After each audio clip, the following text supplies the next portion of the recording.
Nümunələrə də baxacağıq.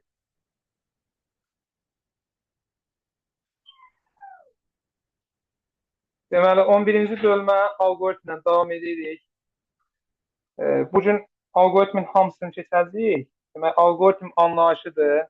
Yəni, alqoritm nədir? Alqoritmin xassələridir. Alqoritmin təqdim olunma formalarıdır. Bir də alqoritmin növləridir. Yəni, hansı strukturlu alqoritmdən istifadə olunur. Onları keçəcəyik.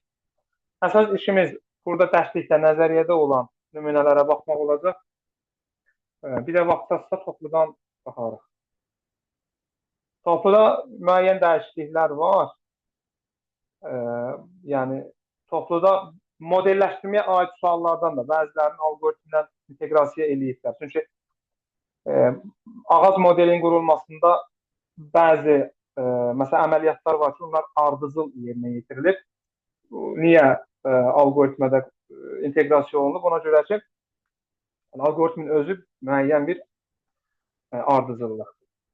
Baxacaq, o suallara baxacaq, hər bir haqqında danışalım.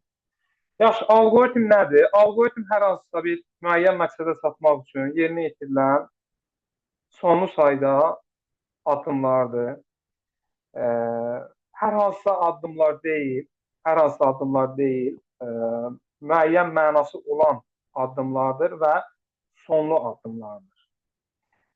Yəni, biz gündəlik həyatımızda bilərəkdən və yaxud da bilməyərəkdən qarşımıza bir məqsəd qoyuruq. O məqsədə çatmaq üçün müəyyən addımlar atırıq, müəyyən əməliyyatlar yerinə yetiririk. O məqsədə çatırıq. Bax, bunun özü nədir? Alqoritmdir. Alqoritm anlayışı Orta Asiyada yaşamış Məhəmməd İbn Musa Əl-Xarəzmi tərəfindən elmə gətirilib.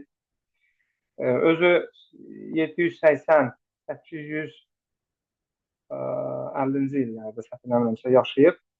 Onun adı ilə bağlıdır. Alqoritmi Əl-Xarəzmi. Avropa dilinə tərcümədə onun adı ilə bağlı. Yəni, hal-hazırda alqoritm kimi tələffüz olunur. Əl-Xarəzmi sözündən gəlib. İlk başda alqoritm 4 hesab əməlini yerinə yetirməkdən ibarət idisə, ondan sonra artıq daha mürəkkəb məsələlərin həllində alqoritm anlayışından istifadə olunur. Bir sözlə, alqoritm nədir? Sonlu sayda mənalı hərəkətlər ardıcıllıdır. Alqoritmdə xassələri var. O xassələrə riayət eləmək lazımdır. Əsas xassələri alqoritmin müəyyənlik xassəsidir. Buna determinantlıq xassəsi də deyilir.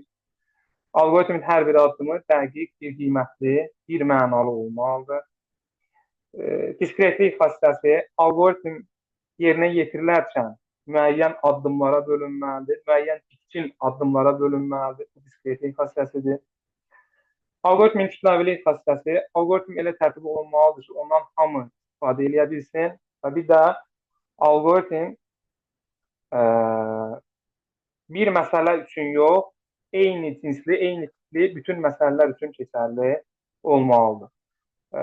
Müxtəlif qiymətlərdə sadəcə olaraq parametrləri dəyişməklə müxtəlif nəticələr almaq lazımdır. Yəni, alqoritmin kütləvilik xassəsi bunu deyir. Sonluluq xassəsi alqoritm müəyyən addımlardan sonra bitməlidir. Buna nəticəlik xassəsi də deyil. Alqoritmin xassələri haqqında danışdıq. Alqoritmi təqdim etmə formaları. Alqoritmi sözlə təqdim etmək olar. Alqoritmi blok sxemlə təqdim etmək olar. Proqramlaşdırma dili ilə təqdim etmək olar.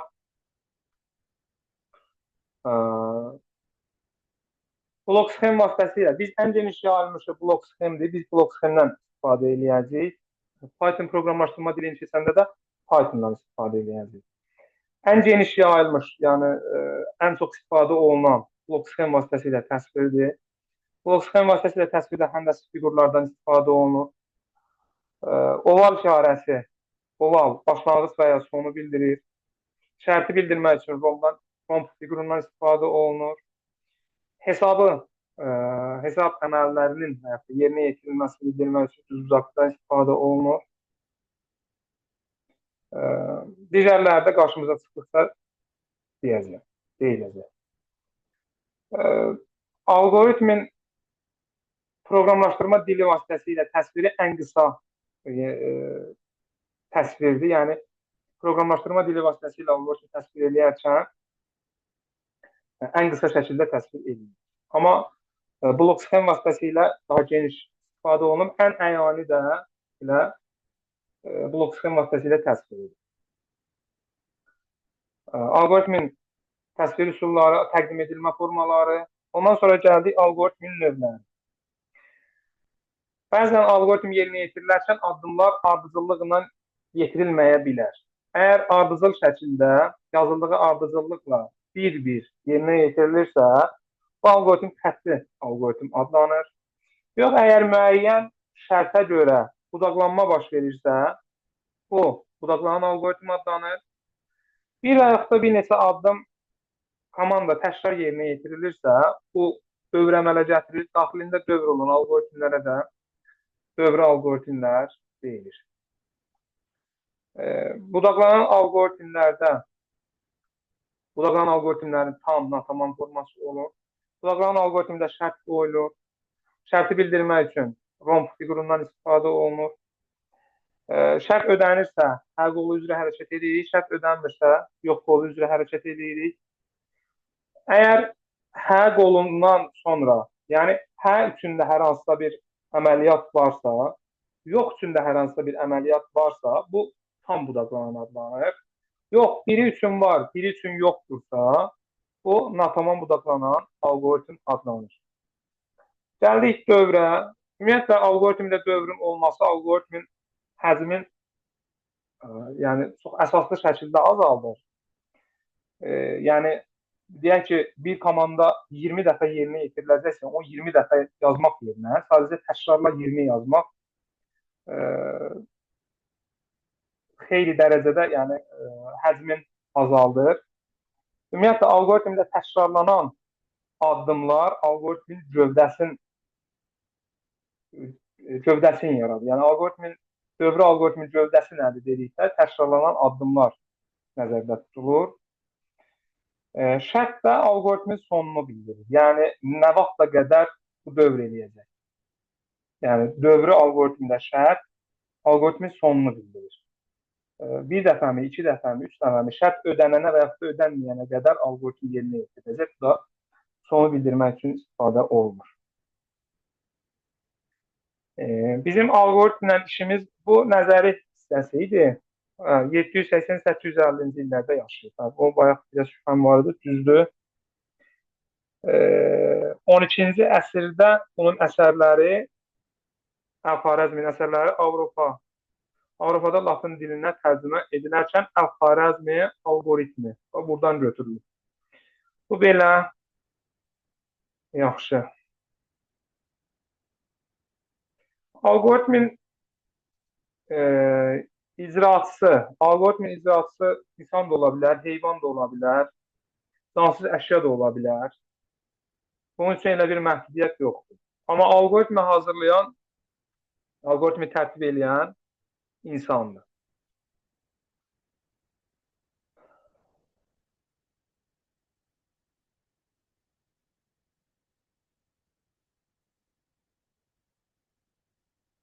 Algoritmin xassələrin tam dəqiqliyi ilə bilin. Algoritmin xassələri bir də baxışdan qəbula düşür. Dəfələrlə düşür. Yəni, algoritmin xassələri düşür. Ondan sonra burada nümunələrə baxarsınız, biraz praktikiyə keçmək istəyirəm.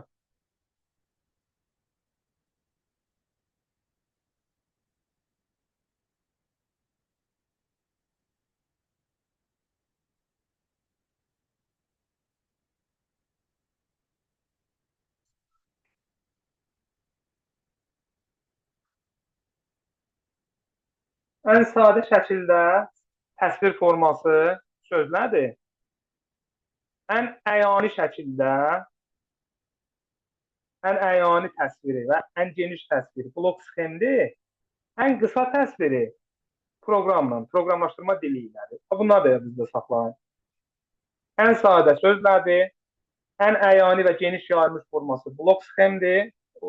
Ən qısa forması da proqramlaşdırma dilidir. O da burada yazılır. O da yadınızda saxlayın. proqramlaşdırma dili vasitəsilə verilir.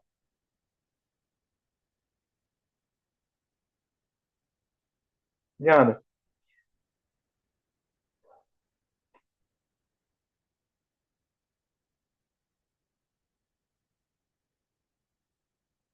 sizlə keçən il alqoritm keçmişik. Özdə məncə geniş keçmişik də, yəni. Yəni blok sxem qurma səviyyəsinə qədər keçmişik bildiyim qədərilə. Ona görə bu çox sadə sualların üstündə qalmaq istəmirəm.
Yadımıza salmaq üçün bu nümunə birə baxaq. Bunu quraq. Müəyyən şeyləri yadımıza salaq.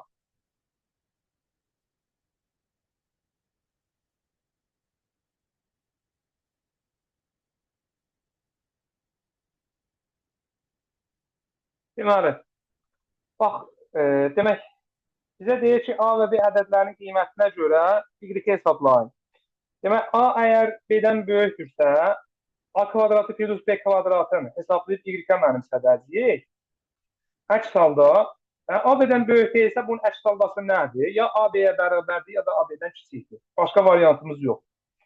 Yəni, şərt ödənirsə, A kvadrat plus B kvadratını hesabla, Y-ə mənimsəd, əks təqdirdə ödənmirsə, A-dan B-ni çıx, vur 2-yə. Bu sxemin qurmaq üçün nə edirik? Yadımıza salaq yüngülvarı. Başlanğıc qoyaq bir tərəfdən, laf başda başlanğıc dursun, bu başlanğıcı bildirir. Ümumiyyətlə, nə demişik? Demişik ki, bu fiqurları, alqoritmi blok sxemi tərtib eləyərkən istifadə elədiyimiz fiqurları bir-birinə birləşdirərkən, birləşdirici oxlardan istifadə edirik bu şəkildə. Başlanğıc dedik, sonra nə deyə bilərik? Məsələn, A ilə B-ni daxil eləyə bilərik. A ilə B-ni daxil eləyək. Verilənlərin daxil edilməsi, bax, məsələn, bayaq deməmişdim. Nə ilə daxil edilir? Paraleloqram vasitəsilə daxil və xaric edilir. Həm çapı bildirir, həm də daxil edilmə. A ilə B-ni daxil elədik. Bu şəkildə.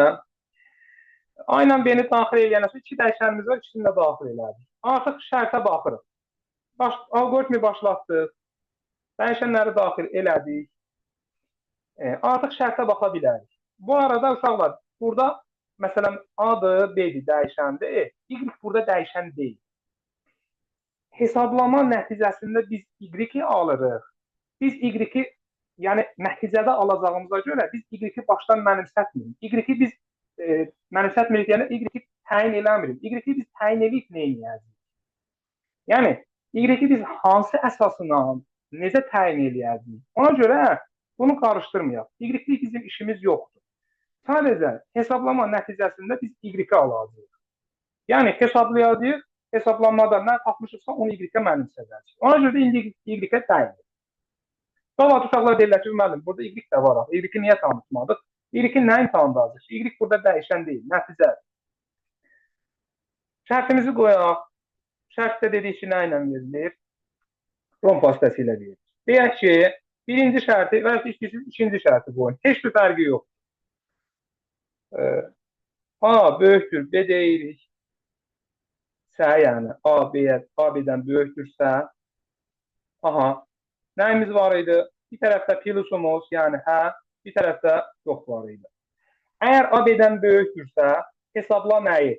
A kvadratı üstə gedək B kvadratın mənimsət y-ə. Yəni, y artıq burada deyirsən, y bərabərdir.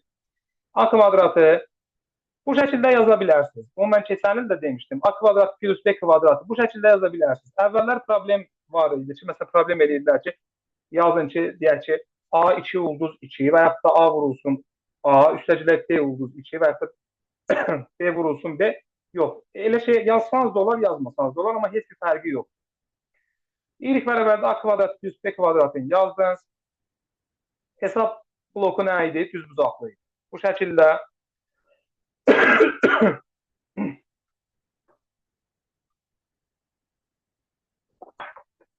İndi AB-dən böyüksə bu hesablansın. AB-dən böyük deyilsə, ya B-yə bərabərdir, ya da AB-dən kiçikdir. AB-dən kiçik bərabər olan halda nə etməlidir? 2-ni vurmalıdır A minus B-yə.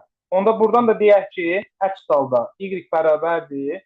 Elə bax bu şəkildə. 2 vurulsun A çıxılsın B. Onu da düzbucaqlıda yazdıq. Bunları da birləşdirək, birləşdirici xəttlərlə, oxlarla. Nəticədə hər ikisini gətiririk, bir yerdə birləşdiririk. Yəni, ya budur, bunun ötərizəsini qoymadım. Ya Y bərabərdə 2 vurulsun A minus B hesablanacaq, ya da Y bərabərdə A kvadrat plus B kvadrat hesablanacaq. Hər iki halda gəlsin ekrana nəyi çıxarsın? Y-i çıxarsın.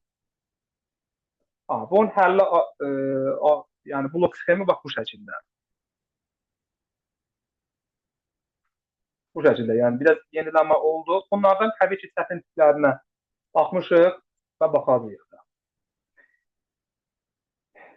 Bu şəkildə. Bu belə. Baxın, şuraya həllində bizə nə verir? Yəni, A ilə B-ni yenə daxil eləyib, şərt qoyub, yerlərin hə olsa bu, yox olsa bu, nəticədə Y, çapa gedib və son. Bu şəkildə.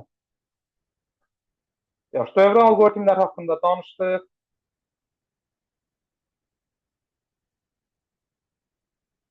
Başlatma. Dövrün yerinə yetirilməsinə hazırlıq. Dövrün yerinə yetirilməsinə. Algoritmin yerinə yetirilməsinə yox, dövrün. Dövrün yerinə yetirilməsinə hazırlıq. Dövrün gövdəsi, təkrarlanan əməliyyatlar və ya əməliyyatlar qrupu. Təkrarlanan nə varsa o dövrün gövdəsində olur.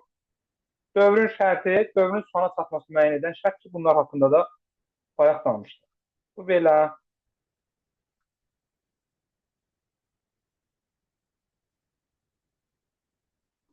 Birdən n-ə qədər n verilmiş natural ədəddir. Natural ədədlərin cəmini ifadəsini hesablaması algoritmi blok sxemini qurun. Elə burada baxaq.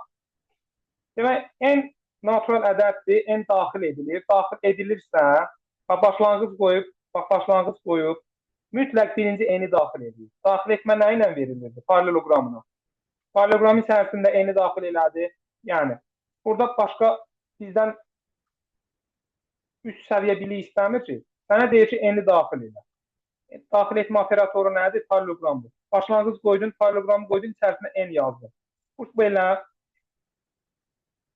Əgər nələrinsə cəmidirsə, biz mütləq bir dəyişəni sıfıra mənimsətməliyik başda. Bunun haqqında da çox danışmışıq. Səbəbi də o idi ki, sıfır cəmə təsir eləmir, bir də hasilə təsir eləmir. Əgər nələrinsə cəmidirsə, burada SP nəsə də bərabərdir, sıfır deyir. Əgər hasil olsaydı, burada sıfır yox, mütləq bir deməliydi. Çünki sıfır hasilə təsir edir də, bu məlum məsələdir. Bu belə, S bərabərdir, sıfır deyib. Ondan sonra da burada bir sayğac qoyub, I bərabərdir, 1. İndi, birdən başlayaraq, I nə qədər ki, n-dən kiçik bərabərdir. Niyə kiçik bərabərdir deyir? Ona görə deyir ki, n-in özü də toplamada iştirak eləyir. Nə qədər ki, kiçik bərabərdir, S bərabərdir, S plus i-ni hesabla. Birdən başlayıraq, birdən n-ə qədər. S bərabərdə S plus i-ni hesabladı, ondan sonra i-ni bir vahid artırır. I-nin ikinci qiyməti olacaq 2, 3, 4, 5, 6, 7, 8, nöqtə getdi n-ə qədər. N biz nə daxil eləmişiksə, n-ə qədər ədədlərin cəmini tapacaq. Bu şəkildə. n 10'dursa, deyək ki, i hər dəfə bir vahid artacaq, gələcək 10 olacaq, yenə dövr yerinə yetiriləcək, gələcək 10 olacaq, deyək ki, burada 11, qalxacaq yuxarıya, 11 10-dan kiçikdirmi? Tutaq ki, n 10'dursa da, misal üçün deyirəm. Yox, gələcək burada s-i çapa göndərir. Burada, məsələn, bu cəmdir. Deyək ki, hasilini tapmaq istəyirsə, sadəcə olaraq s bərabərdir 1 deyərdir, s bərabərdir 1 deyərdir, s bərabərdir s vurulsun i deyərdir. Məsələn, bu vəziyyətdə də deyək ki, cəmini tapacaq. Bunların çalışın məntiqini tutun, əzbərləmək yox, qəti əzbərləmək yox. Yəni, belə deyim mən sizə, burada bir operatorun yeri o yan bu yan olsa, məsələ bizi tamam fərqli yerə aparacaq. Yəni, nəticədə tamam fərqli şeylər əldə edəcək. Əzbərləmək yox, sadəcə olaraq məntiqini tutun, bilin ki, hansı operator nə işə yarayır, harada. Bax, məsələn, s bərabərdir s plus i ilə i bərabərdir i plus 1-in yerini dəyişdirsək burada, birinci i-ni artırır, ondan sonra s-indən toplayır. Biz burada nə deməliydik? Deməliydik, i kiçikdir bərabərdir, yox, i kiçikdir n deməliydik. Ona görə deyirəm əzbərləməyi. Əgər i bərabərdir i plus 1, s bərabərdir s plus 2-dən əvvəl gəlsə, i-ni bir vahid artıracaq, ondan sonra toplayacaq. Biz burada i kiçikdir bərabərdir n desək, n plus 1-in cəmini tapacaq. Yəni, sadəcə məntiqini tutun ki, harda, niyə işlənir. Yəni, o şəkildə də qura bilərsiniz. Sadəcə kiçik bərabərdir demirsən, kiçikdir deyirsən, s bərabərdir s plus i ilə i bərabərdir i plus 1-in yerini dəyişirsən. Yəni, və yaxud da tamam başqa bir formada. Kim necə istəyirsə. Yəni, qadağa yoxdur. Əgər işləyirsə, istər blok sxem olsun, istər proqram kodunun yazılması olsun, əgər işləyirsə, heç bir problem yoxdur. Heç bir qadağa yoxdur ki, mən bunu bu şəkildə qursam olar, yoxsa yox. Əlbəttə olar. Əgər işləyirsə, nəticə verirsə, olar.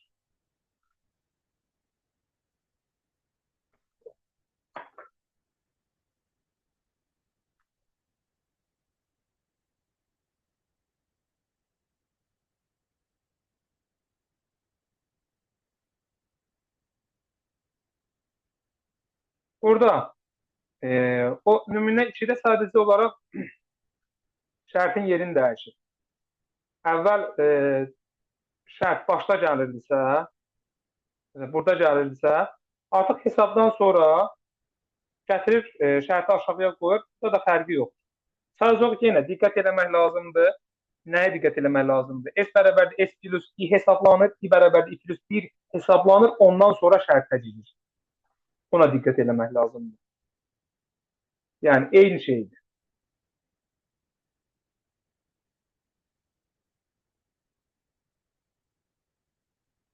Algoritm fragmentin icrasından sonra A qiyməti neçə olar? Ardıcıllıqla yerinə yetirirsiniz. Bunları eləyəsiniz. Bunlar heç.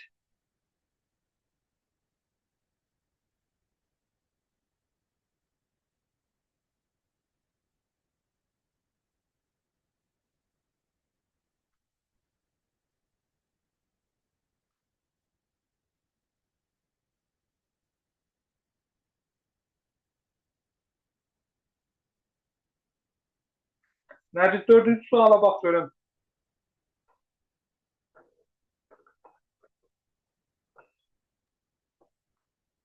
Algoritm fragmentin icrasında A dəyişəninin qiymətini müəyyən edin. Demək, A-nı verib 32, B-ni verib 108. A bərabər deyil B-yə. Yenilik aşağıya. A böyükdür B-dən. Yox. Ona görə keçirik yox tərəfə. B-yə baxırıq. B bərabərdir B minus A-ya. B-dən A-nı çıxırıq. Eləyir 76. Sonra 76'dan sonra bir de qayıdır. A bərabər deyil B-yə. Yenə yenir yoxa. A böyükdür B-dən yenə yenir yoxa. 76 almışdıq deyəsən. 76-dan B bərabərdir. B çıxıq 76 çıxıq 32. O da eləyir 40 44. Bir də qaydırıq. A bərabər deyil B-yə. Sonra yenir A böyükdür B-dən. Yox, böyük deyil. Sonra yenir yoxla. B bərabərdir B minus A-ya. 46 çıxaq 32. 46 çıxaq 32. 14 eləyəcək. Yenə qayıdacaq. A bərabər deyil B-yə. Amma bu dəfə A böyükdür B-dən. A böyükdür B-dəndirsə A bərabərdir. Neçə bərabərdir? Hə. A bərabərdir 32 çıxaq. Adımdan çıxdı, neçə almışdı? Yazardım. Tamam, bir də gedeyim. Deyəsən 14 idi səhv eləməsəm. Yəqin ki 14 idi. Hə. Nəsə bitdə qayıdır. A bərabərdir B-yə. A bərabər deyil B-yə. Yenə yenir yoxa. A böyükdür B-dən. A böyükdür B-dən. A bərabərdir A minus B-yə. Oy, qatdan qarışdırdım bir dəqiqə.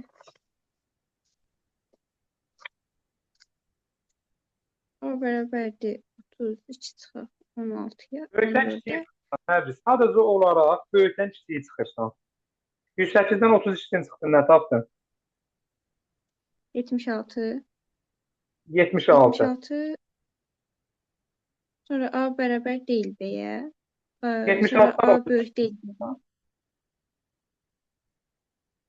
76-dan da 32-ni çıxıram. O da eləyir 44. Sonra 44-dən də 32-ni çıxıram. Eləyir 12. 32-dən 12-ni çıxırsan. 33-dən 12-ni çıxıram. Eləyir 20. Sonra 20-dən 12-ni çıxırsan. 8 eləyir. Sonra 8, 12-dən 8-ni çıxırsan. 4. 8-dən də 4-ünü çıxıram. 4. 4. İkisi də 4 oldu. A da 4 oldu, B də 4 oldu. İndi nə olacaq? A B-yə bərabərdir, hə. Hə.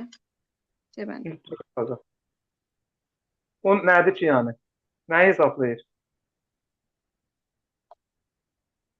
Nədən nə hesablayır? Hə, ikisində bölündüyü ən kiçik. Bu. Onda belə çıxır ki, 108 bu qarşımıza çıxsa, necə? Hə, elə bu hesab. Onda belə çıxır ki, bu blok sxem qarşımıza çıxsa, nə edirik birbaşa? 32 ilə 108-in əbobunu tapırıq. Amma yenə də bura baxmaq şərti ilə, ha? Bura baxmaq və bura baxmaq. Nəyi müəyyən edin? Yəni. Bəlkə deyəcək, əbobun 3 mislini müəyyən edin. Ona görə belə diqqətli oluruq. Sualı sadə görüb sadə yanaşmırıq. 32 ilə 108-in əbobu 2 deyil. Ən böyüyü 4 deyil. 4 2-dən böyük deyil.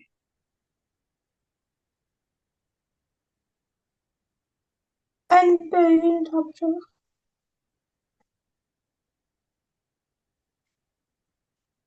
Filiz, əbob nədir ki?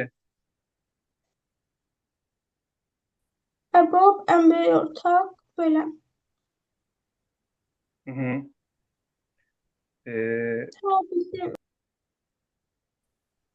başım Yəni qarışdı. Xəstəyəm, bilmişdim. Hə, tamam. Bunu hesaplayanda zaten 4 eləyir. Yəni. Yaxşı. Bu belə. Bunun demək nədir? Burada sadəcə olaraq mən indi niyə hesablatdım? Bunu təbii ki bilirsiniz də. Bunu ən azından Mikail bilirdi. Mikail, Filiz bilirdi nə bu hesablayır? Bəli. Baxmışdıq da yəni bunlara. Sadəcə olaraq nə edəcəyiz? Bax, bunu bu şəkildə bunun təbii ki daha qısa variantı da var. Bunu proqramlaşdırmada deyəcəyəm. Sadəcə olaraq əbobu taparkən nə edir? Böyükdən kiçik, bir bərabər olana qədər böyükdən kiçiyi çıxır. Nə vaxt ki bərabər oldu, demək əbu budur. Proqramlaşdırmada bunun vurma ilə bağlı. Yəni nə qədər ki A B-dən bərabərdir, A B-dən fərqlidir, bölmə üsulundan istifadə edəcəyik, vurma yox. Onu da deyəcəm. Bunu blok sxem üçün hələlik yadınızda qalsın.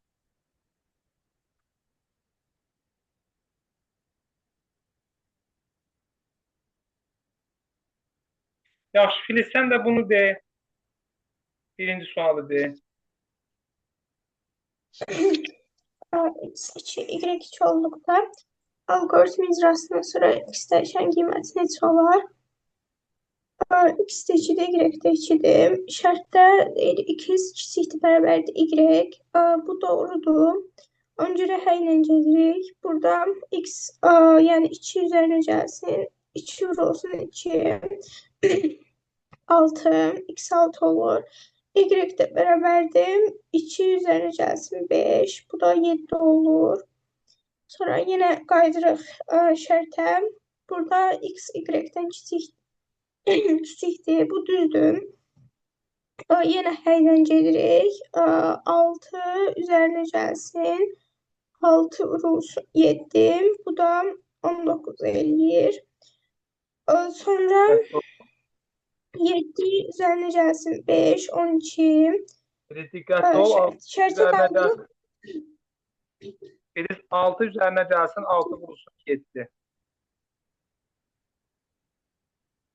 Bəli. Neçə eləyir? 42. 42-nin üzərinə 6-sını gələndə 48. Y də bərabərdir. 7 üzərinə gəlsin 5, 12. Sonra şərtə qaydında deyir x kiçikdir, bərabərdir y. Bu səhvdir. Ona görə yox, öncədən də x-in sonuncu qiymət 48 olmuşdu. B variantı. Yaxşı.